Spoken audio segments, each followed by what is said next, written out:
You are listening to Lighthearted, the official podcast of the United States Lighthouse Society. My name is Jeremy D'Entremont.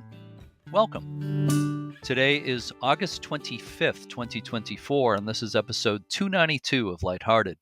My co-host today is the award-winning volunteer for Pomham Rocks Lighthouse and Vice President of the American Lighthouse Foundation, Judianne Point. Hi, Judianne. Hello, Jeremy. How are you? I am good, and welcome back again. You've been a really important part of this podcast lately, so thank you for all you've done. I really appreciate it. No problem. So in a few minutes, we're going to listen to a conversation about the amazing restoration of Scituate Lighthouse in Massachusetts. Then we'll hear about another restoration at Neds Point Lighthouse in Mattapoisett, Massachusetts. So I guess today's theme is restoration of lighthouses in Massachusetts, south of Boston. And you are playing a very active role in today's episode. As I mentioned, you recently visited both of these lighthouses. Yes, I have. I had reached out to several southern New England lighthouses back in the spring to ask what's new and what they'd like to share. Scituate and Neds Point came right back to me with great news. Great. We're going to hear all about that. Mm-hmm. So before we get into that, how's the summer going at Pomham Rocks Lighthouse? Oh, things are always hopping at Pomham Rocks, Jeremy. Just a couple of the highlights. We finished up our interior painting in our 2017-18 interior restoration. Many of the original colors weren't used, so our vice chair and museum director, Alex Dias, did some research and discovered what the original colors were. So we got to work, and it's very colorful and very Victorian. Our fencing project's moving along. The southern-facing cedar picket fence was completed last fall, and now volunteers are working on the west-facing fence. So several brackets for the cedar fence posts have been installed. The Coast Guard came, and they moved our solar panels because our LED is powered by solar. So the Coast Guard pitched in, and Keith Lascarbo from Abcor Restoration, who has done much of our restoration work, he's going to come and he's going to replace storm windows, put in working shutters on the lighthouse, and we've been very busy with tours. Just about every one of them is full. So yeah, it's going very well at Pomham Rocks. Thanks for asking.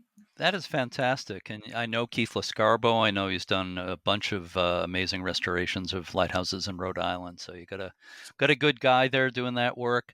And I'm glad Alex was able to figure out the colors because he has asked me about that in the past. I know it's quite a puzzle to figure out. So. Oh yeah, he's quite the detective. Yeah. So it's all very exciting. I can't wait to get down there to see it again. It's a very beautiful lighthouse. And for anybody who doesn't know, it's on the Providence River near what's known as the Riverside village or part, a section of East Providence. Some people consider it the northern end of Narragansett Bay, I think. So which is it, Judianne? Is Pomham Rocks on the Providence River or Narragansett Bay? Okay. Technically, it's the Providence River. If you were to look at a map of Providence, you'd see that the Woonasquatucket and the Seekonk River pour into the Providence River, and that's where you're going to see the all the big tankers and everything. The Providence city shoreline. Then, as it goes past the flow south, and as the Providence River goes past us and past where Bullock's Point used to be, where Conimicut and Neds Point are, that's where Narragansett Bay opens up, becomes wide. And I guess you could say technically that's where the bay starts, but the locals say the whole thing is Narragansett Bay. Okay. That makes a lot of sense because I always thought of it as Providence River, but I hear people around there saying it's on Narragansett Bay. So that makes sense. And you mentioned Bullock's Point. There was a lighthouse many years ago at Bullock's Point and one at Sabin Point on the way out to Exactly. Bullock's was destroyed in the 38 hurricane, and Sabin Point, that was destroyed because they wanted to deepen and widen the channel for the shipping. As I understand it, Sabin Point Lighthouse was destroyed by the local fire department as some kind of exercise. Yes, in 1968, I believe it was. But, that was then, this is now. So, right. And I think a lot of the granite went to the breakwater at the Edgewood Yacht Club, which is in Cranston. Oh, cool. Yeah. Well, at least the granite was saved, I guess. There you go. But before we get into the interview, I just want to mention something else. The deadline is coming up in 3 days, August 28th, for our 2024 Lighthouse Dance-Off. We've been getting some amazing entries. I'm sure we'll be getting more in the next few days. No dancing ability is required, just spirit and creativity. Check out our website at uslhs.org for all the details. So please help me introduce our segment about Scituate Lighthouse, Judianne. Sure, Jeremy. The town of Scituate on Boston's South Shore developed a significant fishing industry by the late 1800s. A stone lighthouse tower was built at a location called Cedar Point, and it began service in April of 1812. When the second lighthouse at nearby Minot's Ledge was completed in 1860, Scituate Light went dark. The lighthouse was sold to the town of Scituate in 1917, and custody of the site was awarded to the Scituate Historical Society in 1968. They did some restoration of the tower and installed a new lantern to replace the one that had been removed years earlier. Today, the grounds around the lighthouse are open all year, and the lighthouse is sometimes open for special open houses. A major restoration of the lighthouse has taken place over the past 2 years. In October 2022, a construction crew removed the lantern after severe corrosion was discovered. A new lantern was fabricated as part of the restoration. Much more work on the lighthouse has been completed inside and out. The restoration was celebrated at the lighthouse on August 7, National Lighthouse Day. Yeah, I was not able to be there, Judianne, but you were, of course. I know you enjoyed it. It was a wonderful celebration, Jeremy, and it meant a lot to me personally, as the listeners will hear in the interview. Yes, yeah, they'll hear a lot more about it in our discussion. The interview we're about to hear is with Bob Chessia, the chairman of the Board of Trustees of the Scituate Historical Society, and Bob Gallagher, who has lived in the Keeper's House for 16 years and has played an active role in the management of the lighthouse. Judianne, you took part in the interview we're about to hear, and as we said, you get to talk more about the celebration. So let's listen to our conversation about Scituate Lighthouse now. I'm speaking today with Bob Chessia, who is the chairman of the Board of Trustees for the Scituate Historical Society, Massachusetts, and Bob Gallagher, who just passed his 16-year anniversary of living at the Keeper's House, the historic Keeper's House at Scituate Lighthouse. And both Bob and Bob were interviewed for this podcast a couple of years ago. It's great to be talking with you guys again. Thank you for doing this. Our pleasure. Yeah. And also with us today is Judianne Point. Of course, regular listeners to the podcast know Judianne. She's the vice president of the American Lighthouse Foundation and a very active volunteer for Pomham Rocks Lighthouse in Rhode Island. So thanks for being part of this, Judianne. Always a pleasure, Jeremy. So, of course, the big news these days for Scituate Lighthouse is this restoration that's just been completed. Bob Chessia, you may want to take this question. Well, the Historical Society is in charge of maintaining the light for the town of Scituate, who is actually the owner. So through the town of Scituate and the Historical Society, we had a small committee of Gretchen Marachi, Jeff Martell, myself, and the town. And we actually did most of the work. The society itself got money from Mass Cultural Council, CPC, and the Lighthouse Lovers for the project. But we were involved from the start, and we picked the OPM, the architectural firm, and the construction company. And I think we were happy with all of them, especially the way it turned out. And who was the contractor that did the actual work on the lighthouse? Well, we had Spencer Preservation Group did the architectural work and engineering, and then Campbell Construction, they did the actual physical work. They actually had worked in Scituate before. They actually shingled Lawson Tower the last time it was done. Okay. Of course, that's a Massachusetts company, but based on the North Shore, right? Essex, yes. Beverly, or Essex now. Okay, it used to be Beverly. So how much did this project cost, and where did that money come from?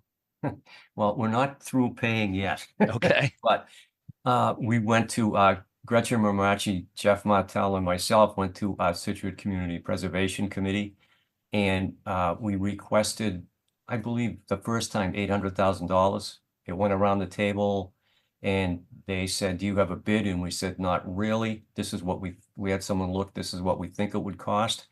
So by the time it got to Dan Fennelly, who was the chair, they figured that they were going to give us $1 million. They said, come back with a bid. So we had a few people come in and look at it. One of them was ICC Commonwealth, which does lighthouses around the country. They said it could be, depending on what the architect does, $1.5 million. Yeah. So it went around the table again. And by the time it got back to Dan, they said, we just want to give you $2 million to make sure this is done correctly. Then we applied to Mass Cultural Council and they gave us $200,000. And we also got a $5,000 gift from New England Lighthouse Lovers. So I think we're still within budget. hopefully. Yeah. I think we're pretty much done. There's a small punch list, as Bobby will probably tell you, but yeah, on the whole, it really looks great. Excellent, excellent. It sure does from the pictures I've seen. I'm sorry I haven't gotten to see it in person yet, but I will in the not too distant future.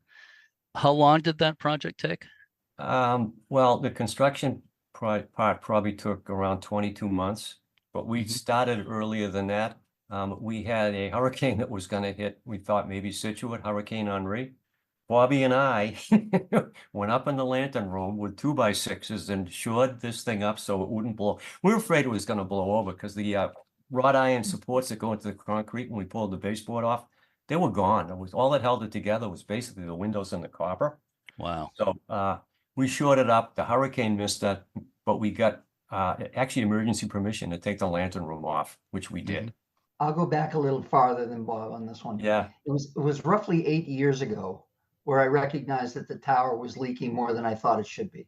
And we got some money from community preservation at that point for some engineering, but I couldn't get an engineer to come down here. I called, I think in the end, 6 of them. And it wasn't until I got a high school classmate of mine, I saw her walking by, and it wasn't until I brought Ann Gilbert into the mix that anyone really took a look at it and determined what sort of shape it was in. All that came to a pretty grinding halt 4+ years ago with the pandemic. In fact, the last meeting we had with Ann up here involved a crane operator and a house mover talking about how we were going to take the top off. And that was November of 19. So it's 22 months is what they were on the ground for, but I feel like I've been watching this for a lot longer. And we did have that occasion where, using some notes that we had from Ann Gilbert and another local carpenter, we went up and shored it up. Ann was kind of panicked. In fact, she was so glad when we did that. Nobody's seen this closer than you have, Bob Gallagher. No, unless my wife. That's your wife. And you still have how many kids at home? We have one daughter. She's moved out and away. She has. Okay. Yeah. Okay. She's actually coming here Thursday. She wants to see the job done too. Of course. Yeah. So you just talked about the removal of the lantern, which was not the original. It had some years as kind of a headless lighthouse, and then a lantern was fabricated that was put on it back in 1930. It was copper? Was made of copper? Is that correct? Yes. The copper was failing up top and led to a lot of water eroding the iron that held the lantern room to the tower. Yeah. So is that the main reason it had to be replaced, just because of the way it was anchored or not anchored there? Pretty much. Yeah. So let's talk about the actual removal of the lantern. You guys, I'm sure, were both there for that when it was actually done. How was that done? And was it did it go smoothly, or was it precarious at all? How did that go? I think it went pretty good. We actually had we got emergency permission to take the lantern room off. We had a company, Canaxo, come up. They had a crane from a tree service that came in, and they basically took the glass out, they put some beams through, they just picked it up and put it on the ground. It was an easy project. They cut away the last of the supports at the base that were holding it together, the ones that hadn't turned into oxidized metal. Pulling that board off and seeing all that metal gone was quite a thing, quite a day. I'll bet. Yeah. But I was in school, my students and I watched it together, and it was just as Bobby said, 1 minute the steeplejack was going up and the next day he was coming down with the lantern. Since you just mentioned it, for listeners who might not have heard the other time you guys were on the podcast, Bob Gallagher, where do you teach and what do you teach? I teach history at Marshall High School. That's not all he does. When we do third grade tours, he's involved in pretty much everything involving the lighthouse.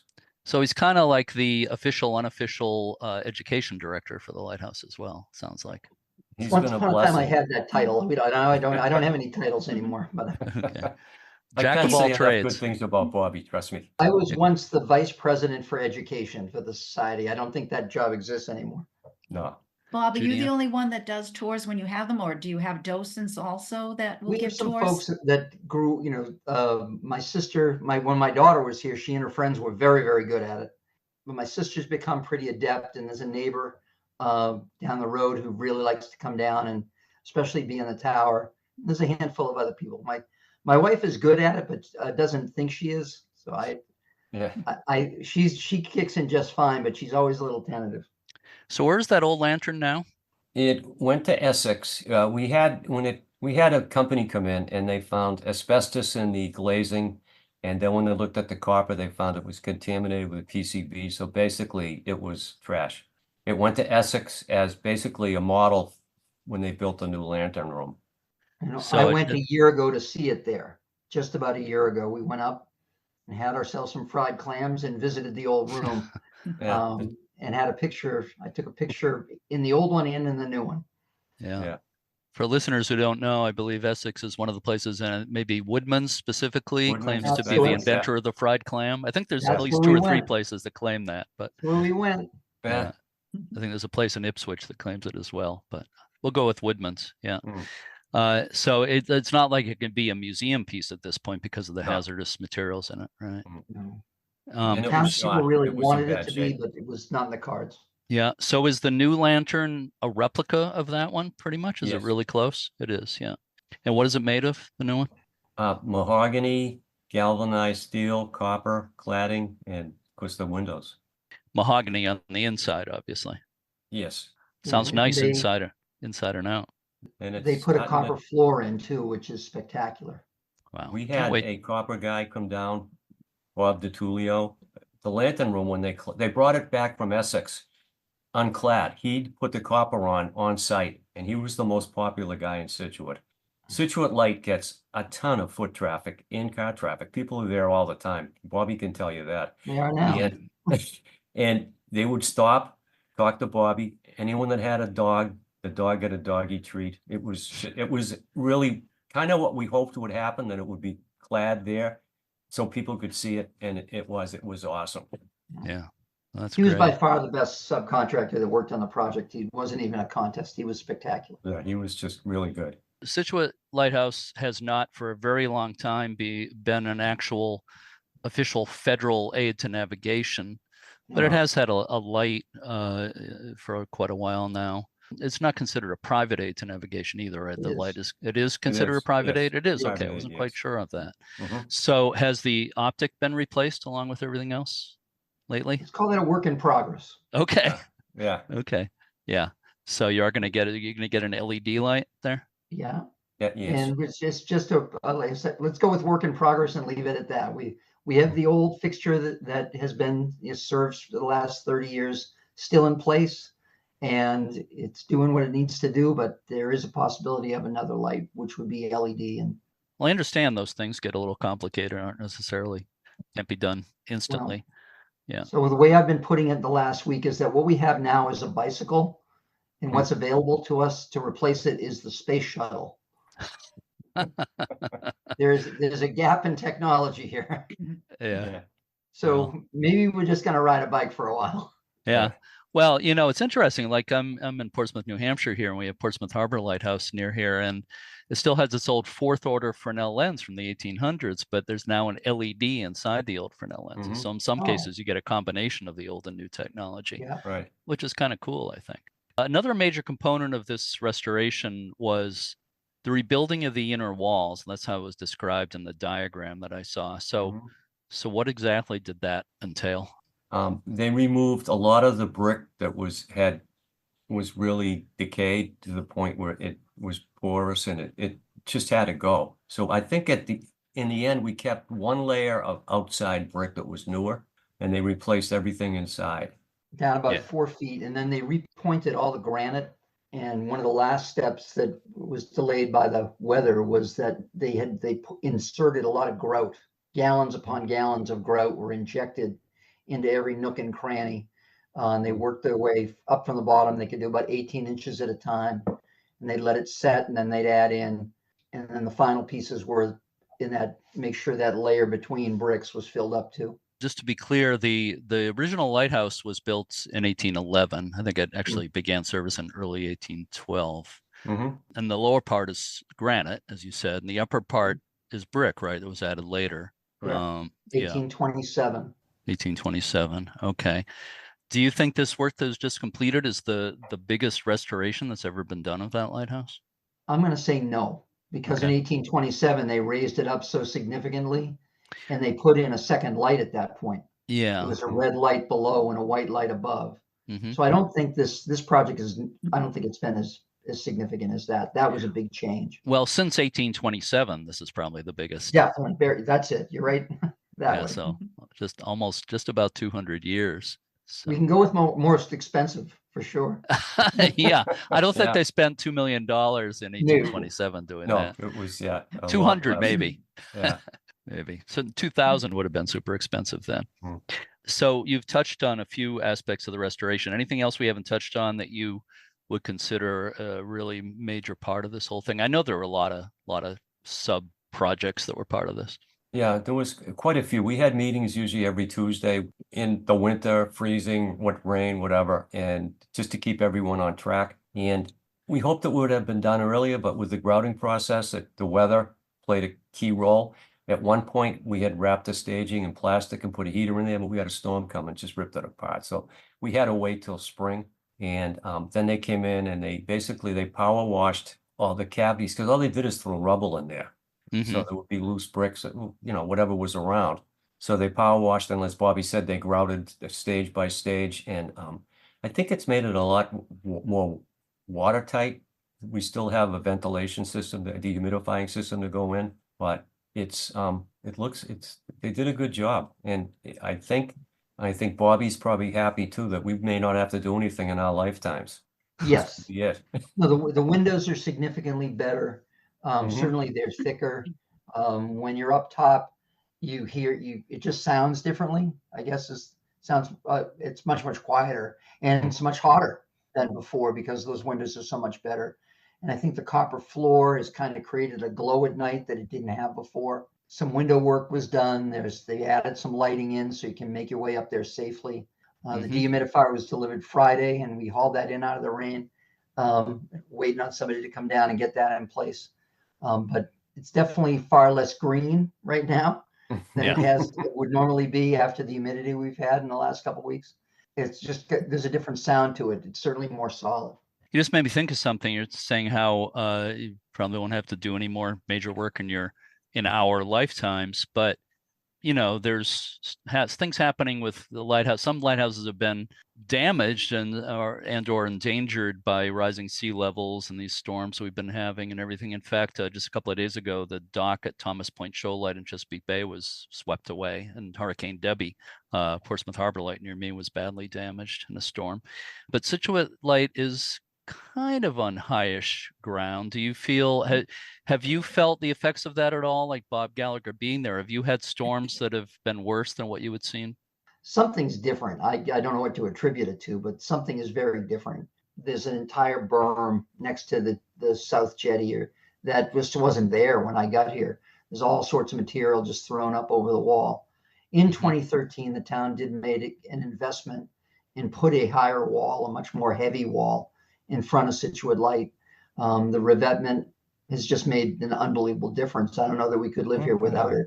Nothing out there before weighed more than 300 pounds. And there's a stone I'm looking at as I look out this window that weighs 20 tons. So I often describe it as the difference between it was a snare drum and now it's a bass drum. And we have the bass drum protecting the light. And we've done a bunch of things to protect the cottage as well. How much do you feel a bad storm in the keeper's house there? Have you had any that were kind of scary? My wife might say yes to that, but I'm kind of nuts. I like the storms too much. I mean, I get been surprised. I really never thought the bed would move with me in it. And it's Um, not haunted, right? That's not the reason. no, I have very little patience with that. Okay, because I have a newspaper clipping. You've probably seen some of that. I have a newspaper Oh, I have clipping them that, all. yeah, that said it was haunted. But My neighbor wrote a book about the ghost here. well, we'll stop there on that subject because this is not a Halloween episode. Right. Bob, we talked a little bit about this already, but and Bob Gallagher, that is. Anything else about living there during this whole process, the restoration process? It must have been kind of noisy for one thing, I would imagine. No, by and large, the folks that worked here were terrific. They couldn't have been more respectful and more helpful. I mean, not just Bob DiTullio with the copper, but all of them had a real regard. And our project manager in particular, I think he made that a real point of emphasis.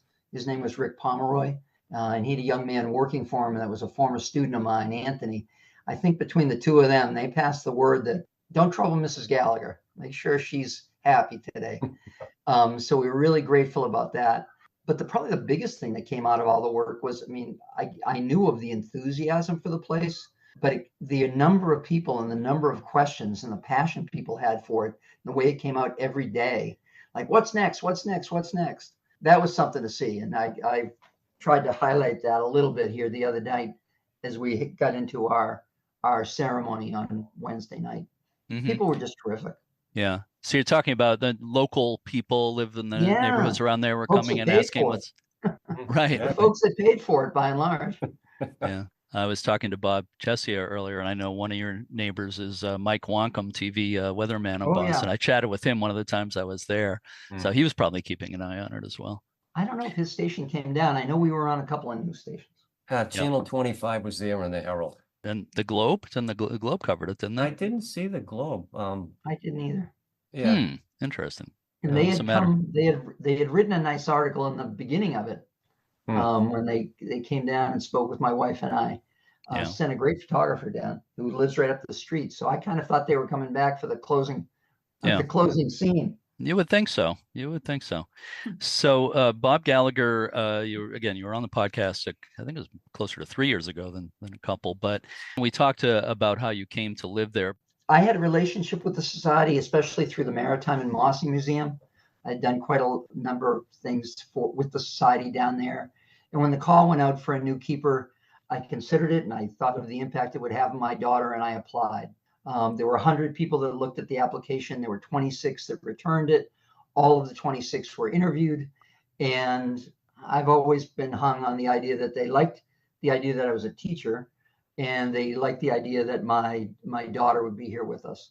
I thought she was a big sell. My good old Your daughter kid. was how old at the time? She was 9. And I always thought those two things together made our family an attractive choice. So that's how we came to do it. And she got a lot out of it, but I feel at this point that I definitely have gotten more out of it than she has. But she was like the assistant keeper for a while I'd like to say that you have a really good life if you live at 50 Lighthouse, but you have an amazing life at 100. Back to the restoration work that's been done lately. I know from experience, because I have climbed up to the top of that lighthouse a few times, and I know when it's been open for the public in the past, they weren't allowed to climb all the way up because it was pretty precarious. I would say the ladder was straight up. It probably still is, but then the opening was very small. The scuttle, as they called those years and years ago. Is that any different now? Is it any more user friendly?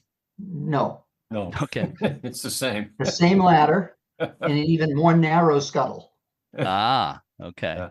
Yeah. Some of the wiring that was included in the project led to the scuttle being even a little tighter than it was before. Yeah.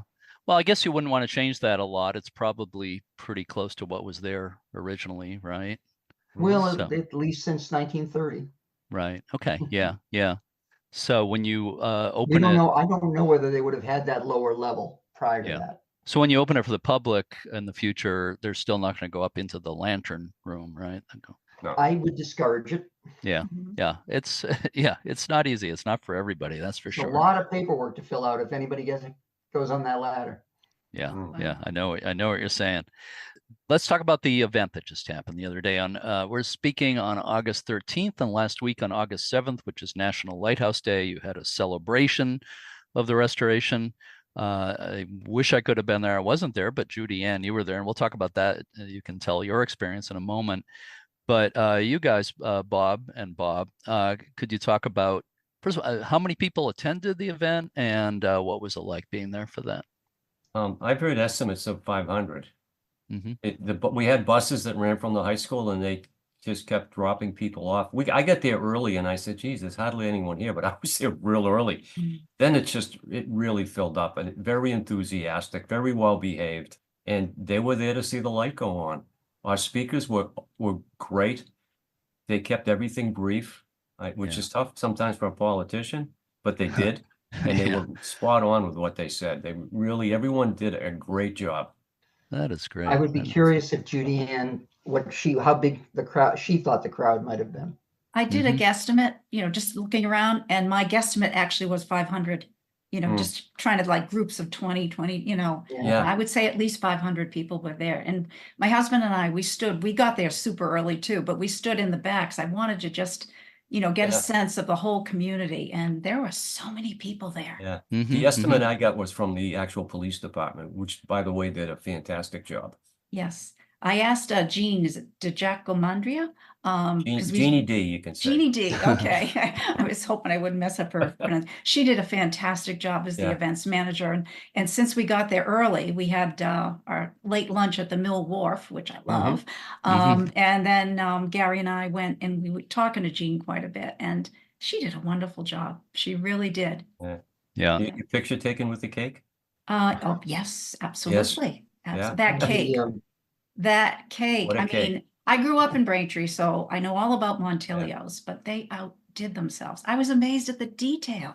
Yeah. I saw pictures of it. It looked pretty amazing. It was a replica of the lighthouse, the cake. Yes, absolutely. They donated it to us.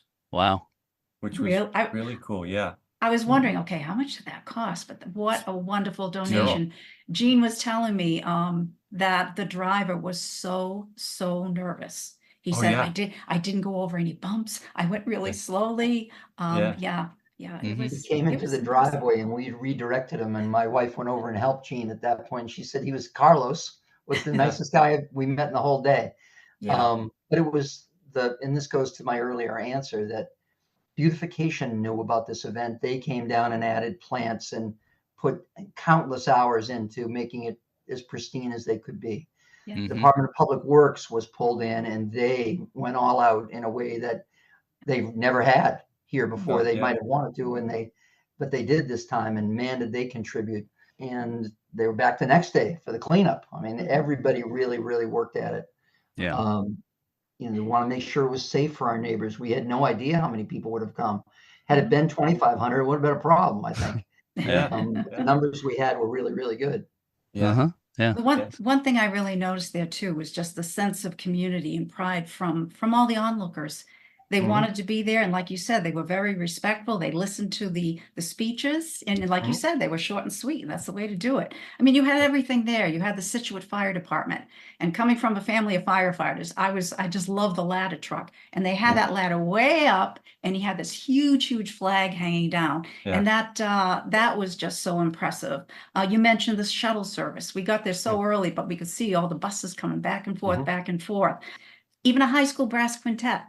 And what I loved about that is there was a woman who got there nice and early. Her grandson was playing in the quintet. She was so proud. She couldn't wait for him to come. Sally Snowman being there, of course. I saw that picture by the professional photographer.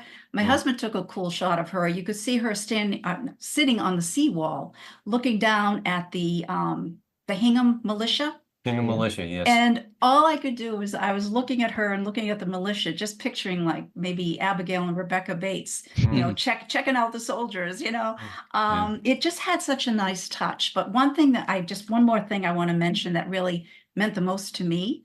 There were people from the Scituate Historical Society handing out posters.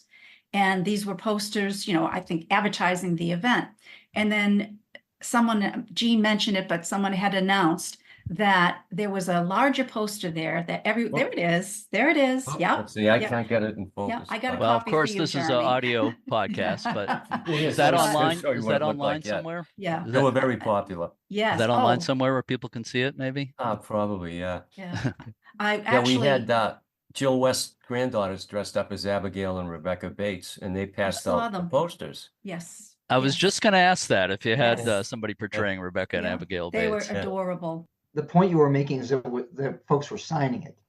Yes. That was the cool part. There was really one big poster, and you could sign the back, and they said, put, sign it, but put a memory or something special. So I went there. I stood in quite a line to get there. Everybody was doing this.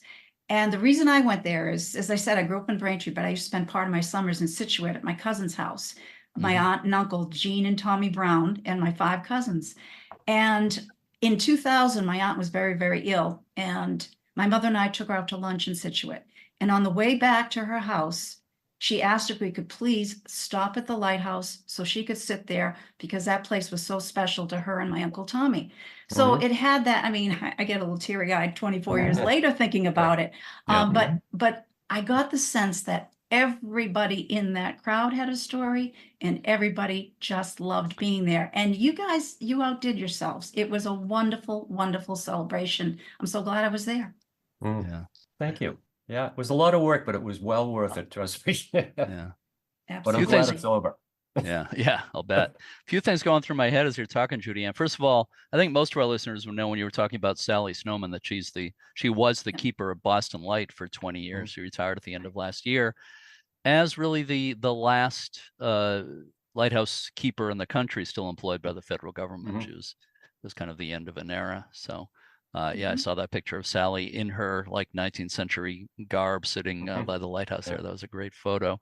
And I know Jeannie D, the events manager, because I've spoken for the Historical Society a couple of times, been down there, and she kind of managed that. So that was great. And what you were just saying about people's personal association with it, a really good friend of mine who passed away more than 10 years ago, John Forbes. I don't know if you guys knew him at all, but he ran a lot of things for the Friends of the Boston Harbor Islands. He ran a lot of their cruises and so forth. So in his last days, one of the last outings he had was a couple of us, including Dolly Bicknell, who you know, who's on your board, I believe, right? Lives in, no, she's a member. She's a member, yeah, but she's of course active with the group that takes care of 2 lighthouses down near Plymouth. But anyway, she and I and Brian Tagg, the president of Friends of Flying Santa, we took John Forbes to Scituate Light for one last time. And there are pictures of us all there. So that's one of the things I associate with it.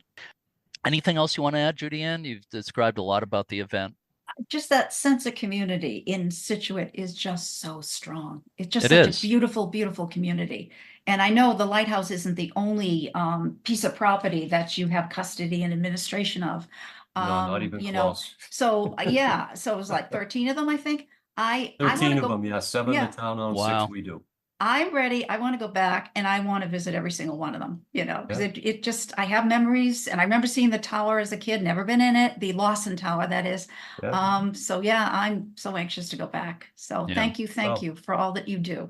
We kind of consider, Lawson Tower is considered our 3rd lighthouse besides mine in Scituate, because you can see it. And my father was a lobsterman. Actually, his buoy is hanging up at the lighthouse, believe it or not. Oh my gosh. So old that it's a wooden buoy. But that's how he would find his lobster pots. He would take the Lawson Tower and line it up with the roof of a house on the cliff and go out in a straight line, because all they had was a compass. But my uncle from Scituate, he was from a lobstering family, and he has a story where when he was in elementary school, he would trade his lobster sandwiches for peanut butter sandwiches from the other because he was sick of lobster. My father wouldn't eat lobster. Oh, that's funny. I love both lobster and peanut butter. That's a hard choice. I don't know about together, but I was gonna say I don't think the two together would work too well. Anyway, so Bob Chessia, you said a few minutes ago that this whole thing was a great experience, but also you're kind of glad it's over in a way. Anything else? Either of you, Bob G and Bob C, any other thoughts about what is it like to see the culmination of this, to have that event the other night? How do you feel now that this is done? Well, the brides and grooms, and especially mothers of the bride, will be very happy now in ways that they haven't been for a couple of years. That takes some of the heat off. We just keep looking around and seeing what we can make better and how we can teach with the building better than we do already. This is a brand new phase. I said this in my remarks the other night, that I had once broken kind of the history of Scituate Light into 5 phases, and this is the 6th phase now. And this is what we'll be talking about for a while, and figuring out how to tell this story well and what were the lessons been of it. Not just the enthusiasm of the town, but what else did we learn about the old light? I've been thinking in my head, how can I mock up how this thing used to be held together and how it is held together now, so people can see the contrast. So that's where I'm mostly landing, is that we've got a few more things to do. I don't like to rest too much. I want to see how we can do to make better. Keep on improving how we share it out. Yeah. And restoration of a place like that is never finished in that harsh environment, the harsh ocean salt air environment and all Been known that. to rust here. What's that? Things have been known to rust here. Really? Yeah. I'm amazed. Rusted corrode, yeah. Yeah. Now, living near the ocean, I'm very familiar with that. I was just wondering if I come to visit you, when will the lighthouse be open again? I mean, do you have any idea? I know it's early and all. And we have a passport book. It's part of the US LHS passport program. How would I get a stamp from Scituate Lighthouse? And the hope is that we'll be reopened on September the 15th. That's the next open house day for a number of the society buildings, including Lawson Tower, for sure. And the stamp has not been here. It's been off-site because we were a construction site for so long. So I'm hoping in the next few weeks that it gets returned to me and we can get back to stamping people's passports. Those passports are very important to people. I'm sure you know that. The people who They collect do. those are really, really into it. In fact, the other day I was at Portsmouth Harbor Light, which I haven't been to much recently because of damage there, but we had a bunch of people there, and a mother and her little boy was probably about 5, I would say, that came up to me, and he had the passport. He wanted to know if we had a stamp for the lighthouse. I had left at home, not thinking that anybody there that day would want that. So I told them we'll meet at Dunkin' Donuts or something, and I'll give them the stamp. But he looked crestfallen when I said I didn't have the stamp with me. I have mailed them all over this country in the last 15 years. I have too. Yeah. Yeah. Yeah, we have. Yeah, it's a great thing because it gets people interested in lighthouses. It gives them a reason to go too. So I have one final question for bonus points, okay, for Bob C and Bob G. Why did this restoration need to be done? Why is it so important? There is no more prominent place in the town of Scituate than the lighthouse. It is synonymous. You see it in everything, whether it's in the advertising that comes by, whether it's on town reports, whatever it happens to be over this history of a very old town. The lighthouse has become the symbol of it all. And in 1930, the town put a lantern room back on the top of the light in the midst of the Depression, because the line from the town report, as a town will be judged by the quality of its public buildings. We decided this year to restore Scituate Light. And that's, bring that forward 94 years. The town of Scituate made a commitment to do this because they know of all the things that a lighthouse means, and not just locally, but across, I think I said to neighbor and stranger alike the other night. So it had to be done because it reflects the kind of people we are, and how we're always looking out for the other guy and not just looking out for ourselves. That's what lighthouses are. Yeah, I know. You look at old postcards of that lighthouse, like from the early 1900s, and it was what I would call kind of a picturesque ruin. It went through many years of abandonment, and that the Historical Society back then, around 1930, did such important work to save that place. And I think they're somewhere looking on and appreciating what you guys are doing now, very much in that tradition of preserving that important landmark. I've thought of Mrs. Laidlaw often. Kathleen Laidlaw. She was so pivotal in seeing to it. I didn't say this the other night because I thought it was the wrong thing to say. It would have been the wrong audience. But in 1967, 2 out of 5 selectmen voted to raise this entire property. Mm-hmm. Right? That's how tenuous our hold on this place was. And Kathleen Laidlaw stepped into it and saw that didn't happen. Yeah. When the federal government signed this building over to the town of Scituate, the condition was that it be maintained as a historic site.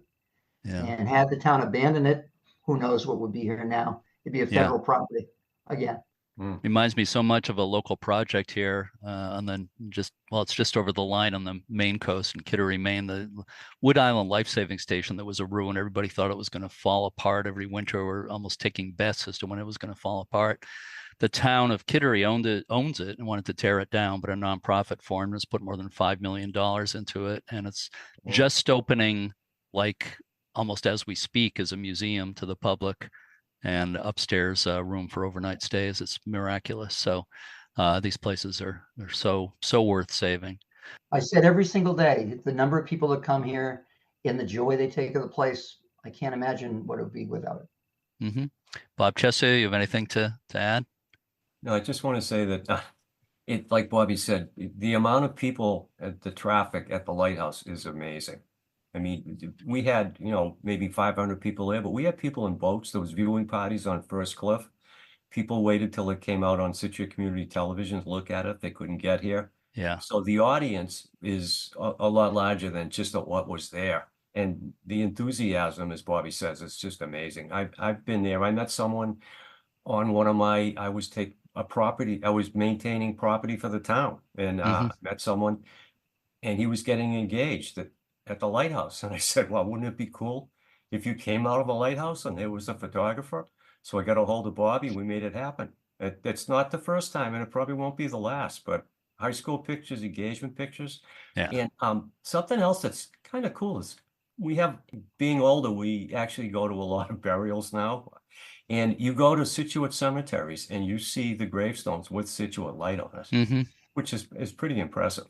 It's Scituate's absolutely it's a place. It's one of the places that means a lot to me, going back to the 80s, and a lot of good memories there. And I know that's true for a lot of people, and people in Scituate, obviously, but for a lot of us outside Scituate as well, it's a special place. Mm-hmm. So I thank you guys again for doing such important work there, for doing a great job. And it's a pleasure speaking with you again. And next time, let's not wait 3 years to do it again. And I hope to see you there at the lighthouse. I've got to get there. So Judianne, thank you once again for taking part in this interview today. I just love hanging out with you guys here. This is just so much fun. Anybody who takes care of a lighthouse or any historic buildings, you're a friend of mine. We're all on the same team. We're very much all on the same are. team. There's no doubt about that. So Bob Chessia and Bob Gallagher, thank you so much. Congratulations, and we'll talk to you soon. Take care. Thanks, Jeremy.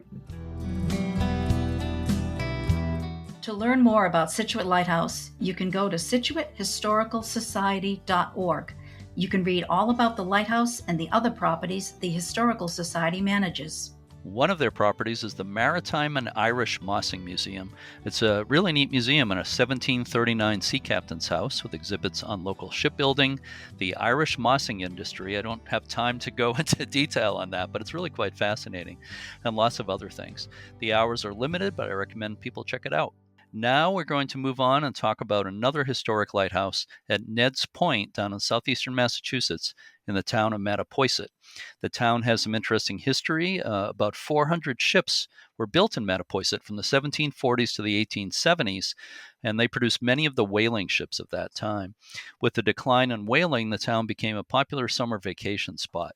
Judianne, you recently visited Neds Point Light, and you have some news to share with us. Yes, Sal Gilia, a volunteer and flotilla officer for the local Coast Guard Auxiliary, reached out to me and wanted to share some new developments there. Okay, so what's new and exciting at Neds Point? Okay, just a little tiny history here to set the scene. The stone tower at Neds Point Lighthouse was built in 1838. John Quincy Adams brought the idea to Congress to build a lighthouse in this very busy boat-building harbor that is a part of Buzzards Bay.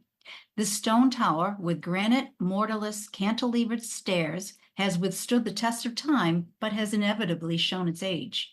There was, as you know, Jeremy, a podcast on Neds Point in 2021 with Bill Cody and Sal Gilia. When I recently reached out to them to see what's new, Sal Gilia immediately got back to me.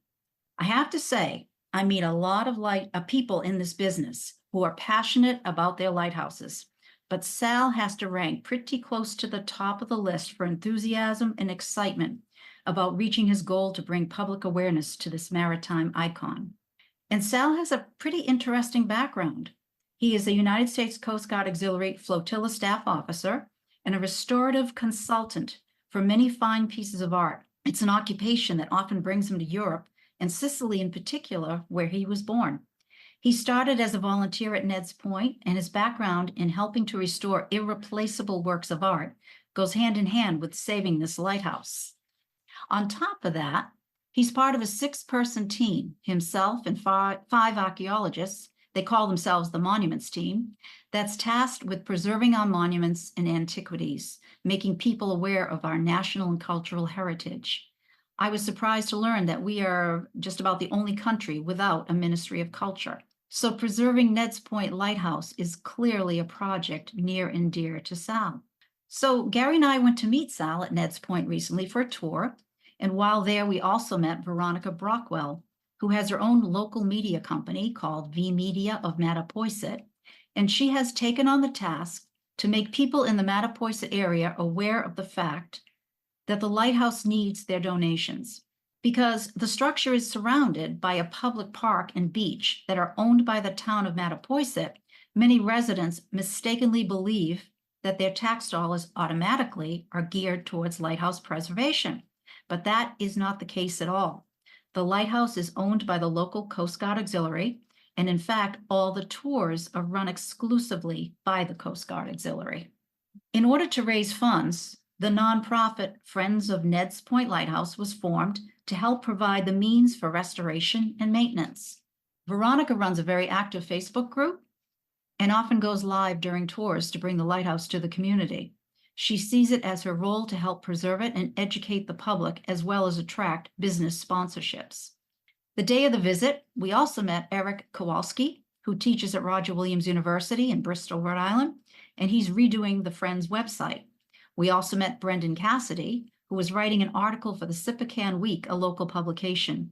His article highlighted the fundraising going on at present, and it appeared on Craig Anderson's Lighthouse Friends website recently. For the fundraising, Sal figures they need around $290,000 to restore Neds Point. In recent years, the lantern has been deleted, and a new surveillance system was put in place with an update to the electrical system. Surveillance was needed due to a serious break-in by some youths in the area. They actually climbed up the electrical conduit on the outside and got up to the gallery where the fire department had to come with a bucket to get them down. They also spray painted the doors, which made the residents very angry. So a surveillance system was put in place. As far as future repairs that are needed now, there is repair needed for the ironwork on the cupola and the catwalk. They need to fix some rickety doors. They need to repair visible fractures on the internal structure, re-epoxy them, and add a fresh coat of paint. When we were there, Sal did show us some of the cracks that you could see on the interior. They need to move the electrical conduit that I mentioned before that the kids climbed up. They need to move that to the inside of the lighthouse. And there are 3 windows, all 3 of which have been blocked. They were cemented in years earlier. One window will remain blocked due to its proximity to ground level and, of course, act as a security measure.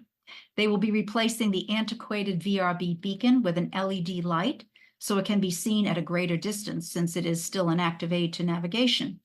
There's lots to do, but the plan is to get this restoration work done by this Thanksgiving. Sal and Veronica are eager and willing to ramp up awareness of Neds Point to raise the funds necessary to restore this icon of maritime history, and they are doing a really good job of it. Well, that's great news, Judianne. I'm glad to hear about all that. I just want to mention that before the current people you mentioned who are involved with the preservation of that lighthouse, there's been a number of Coast Guard auxiliary people over the years who have worked hard to not only preserve that place, but to give tours there. And first one I met, I think this would be going back definitely to the 90s. I'm not sure exactly when it was. Clayton Hagee was the man's name. And he showed me around, and I took some video of him with my old VHS camcorder. And he was the first one who pointed out those cantilevered stairs to me, which is one of the really interesting features of that lighthouse. Definitely. I don't know if listeners know what that is, but basically granite stairs that they're supported by in the wall itself, the inner wall. They have no visible support other than that when you look at them. And it's fascinating. I'm not an architect and an expert on these things, but I knew right away those stairs are different. Yeah. So yeah. One thing they mentioned too, because it can get pretty humid inside. They want to get some sort of, dehumidifier or whatever in there as well. But they're really enthused about what they do, and they're getting a lot of work done for sure. Yeah. Really glad to hear it. And, if people visit that area, New Bedford has a lot to see, and there are some lighthouses around there, but they should make the extra trip over to Mattapoisett to see that lighthouse as well. Just go to friendsofnedspointlighthouse.com to go to their website, and you can see, I think it's like maybe 2 tours per month. Excellent. I'll just add one more thing about Neds Point. I have a website about New England lighthouses at newenglandlighthouses.net with histories of every New England lighthouse, past and present. I used to have my phone number on the site. I had a contact page and my phone number was on there. Quite a few years ago, someone set up a Google entry for Neds Point Lighthouse, and they attached my phone number to it. For years, I was getting phone calls about it. People would ask all kinds of things like, can I have my wedding at Neds Point? I kept asking Google to take my phone number off the listing. They finally did, but took a long time. And of course, I took my phone number off my website. I learned my lesson. So, Judianne, any more lighthouse visits planned for this summer? Well, actually, Gary and I are going to head up north for a change. We have a couple of cruises. One's going to be in Maine, the Mid-Coast 16 Lighthouse Cruise, and I believe you and Bob Trapani are leading that one. That's correct. And we have a 5 Lighthouse Cruise out of Rye, New Hampshire, and you are going to be the fearless leader of that one. But this week, I'm excited because we're going to head out with some friends to take that cruise out of Orleans, Mass. On the Cape, on the famous motor lifeboat, the CG 36500. I'm off to gather some material for another podcast. Fantastic. Yeah, we're working to line something up to do with that on the podcast. Very historic vessel, of course, involved in a extremely famous rescue, Coast Guard rescue back in the 50s, right? 1952, the Pendleton. Yep. Yep. Written about in the book, The Finest Hours, and made into a movie as well. So have fun. That's quite a thing to be doing. And I'll Really see you on looking those. Forward to it. Yes. Yeah. I'll see you on those cruises, of course, a little later in the season.